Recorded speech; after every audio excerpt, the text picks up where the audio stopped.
এবারে মঞ্চে আসবে পবিত্র কালামুল্লাহ শরীফ থেকে তিলাওয়াত করার জন্য এক বিস্ময় বালক।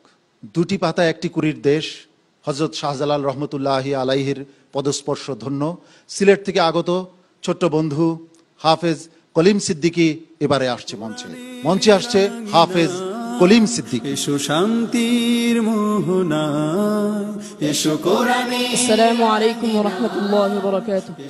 ওয়া আলাইকুম আসসালাম ওয়া রাহমাতুল্লাহি ওয়া বারাকাতুহু। أعوذ بالله من الشيطان الرجيم. بسم الله الرحمن الرحيم. فإن عصوك فقل إني بريء مما تعملون وتوكل على العزيز الرحيم الذي يراك حين تقوم وتقلبك في الساجدين إنه هو السميع العليم.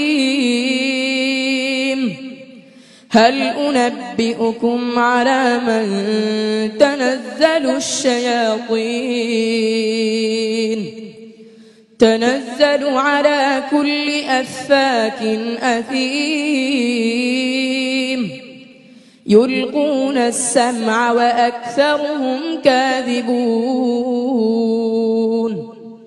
والشعراء يتبعهم الغاوون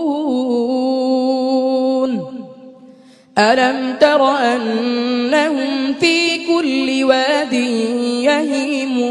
يهيمون وأنهم يقولون ما لا يفعلون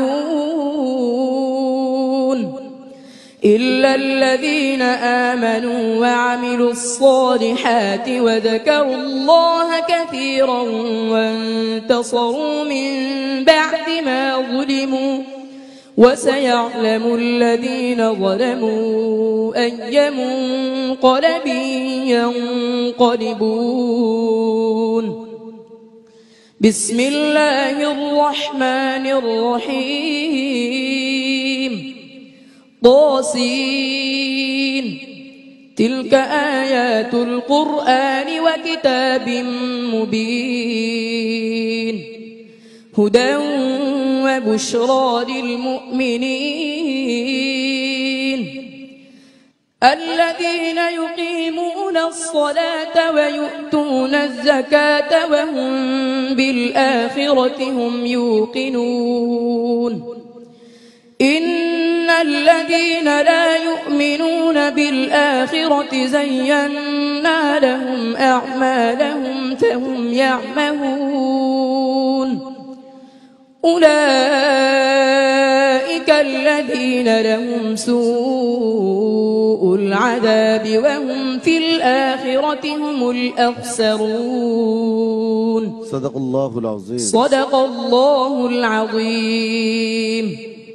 মাশাআল্লাহ, চমৎকার তিলাওয়াত করেছেন হাফেজ কলিম সিদ্দিকী। তুমি কবে থেকে চোখে দেখতে পাও না? জন্ম থেকে। তাহলে তুমি এই কোরআন পড়লে কিভাবে বা শিখলে কিভাবে? হুজুর আমাকে বলে বলে দিচ্ছে, তারপর আমি কোরআন শিখছি। আরেকজন বলে দিয়েছে আর তাতে তুমি কোরআন শিখেছো? জি। এতে তোমার কয় বছর লেগেছে? 2 মাস। সরি, কয় মাস? 2 মাস। মাত্র 2 মাস। সুবহানাল্লাহ, এত বড় একটি গ্রন্থ 2 মাসে হিফজ করেছে এই কলিম সিদ্দিকী। পৃথিবীতে এমন কি একটি গ্রন্থ আছে যা পরিপূর্ণ মুখস্থ রাখতে পারে কোনো মানুষ? একমাত্র ঐশী গ্রন্থ, আল্লাহর প্রদত্ত, আল্লাহর নাজিল করা গ্রন্থ বলেই পবিত্র কোরআনকে অন্তরে ধারণ করা সম্ভব। আর সেই কোরআনকে মাত্র 2 মাসে হিফজ করেছে কলিম সিদ্দিকী। আমি বিস্ময়াভিভূত, আমি অবাক, আমি হতভম্ব। নিশ্চয়ই আল্লাহ রাব্বুল আলামিনের রহমত এই কলিম সিদ্দিকীর উপর রয়েছে, যার কারণে মাত্র 2 মাসে সেই কোরআনের হিফজ সম্পন্ন করতে পেরেছে। তো আমরা